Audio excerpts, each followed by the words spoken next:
Miarahaba tompoko lafinaritra tompoko vavy ankafarinina tanteraka no iara-baratsika amin'izao ankatoky ny fetim-pirenena malagasy izao aloranantsika ny mety ho toetry ny andro indray ary ho an'ny alarobia ny alakamisy ka hatramin'ny zoma ho avy izao.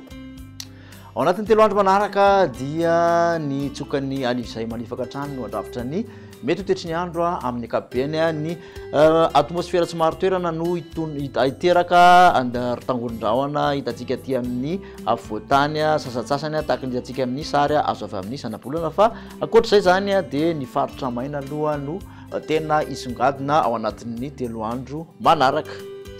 Jerentsika amin'ny tsipiriany mahakasika an'izay ho an'ny rapitso maraina dia aty amin'ny hatsanana manontolo aloha zany dia mandraondrahona ny andro tafiditra ao anatin'izay koa ny ilana hatsanany analamanga sy ny vakina karatra sy amoromanita ny aty amin'ny ilana ndrefana kosa dia mety isy andianjavona ny voamaraina tandrivindrahona miserana kosa ny morotsiraky ny faritra atsimo atsinanana sy aty amin'ny taolany aro aty ny ankoatr'izay dia masoandro balika no tena ibantoerana. Ny tolakandro kosa indray dia mbola mitoetra trano zay orana tandrivindrahona sokotoko zay ty amin'ny atitany ataontsika hoe atsimo atsinanana morotsiraka ny atsimo atsinanana sy taolany aro iny ny ankoatr'izay dia somary mandraondrahona ny morotsiraka atsinanana nosy ibalika masoandro any ankafa.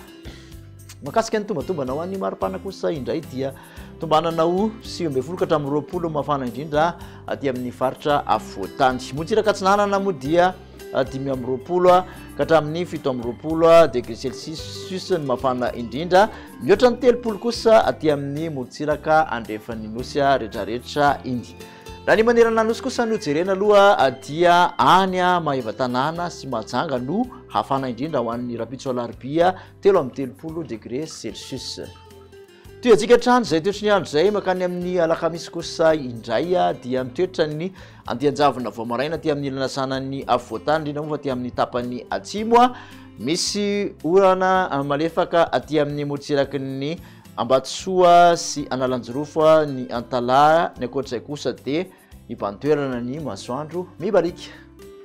Makasika ny tombana maripana ho an'ny alakamisy 20 jiona zany dia antididina ny 20 ka hatramin'ny 22 degré celsius mafana indrindra aty amin'ny afovoantany. Ny voamaraina dia angatsika hatrany aty amin'ny afovoantany zay indrindra fa ny vakina karatrany 7 degré celsius morotsiraka atsinanana kosa dia antidina ny 20 ka hatramin'ny 17 degré celsius ny mafana indrindra. Morotsiraka atsinanana moa 30 degré celsius Mahajanga kosa dia tafakatra hatramin'ny 30 degré celsius.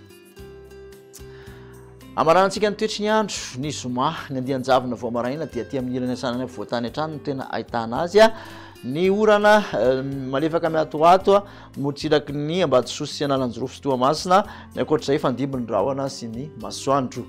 Raha ny maripana dia antididina ny 20 ka hatramin'ny 25 degré celsius mafana indrindra aty amin'ny afovoantany. Maraina no mangatsitsika hatrany indrindra fa ny fianaratsondray ty indray mitoraka ity antidina 15 ka hatramin'ny 20 mafana indrindra aty amin'ny morotsiraka atsinanana aty zany mangatsitsika ny atsinanana fa ny andrefana kosa dia ihoatra ny 30 degré celsius. Manerana nosy any Maevatanana sy Antsohihy sy Mahajanga dia ho 30 degré celsius raha ny tombatombana. Makasika nanaraka zay trano farany dia manasanao indray moa manaraka veloma tompoko.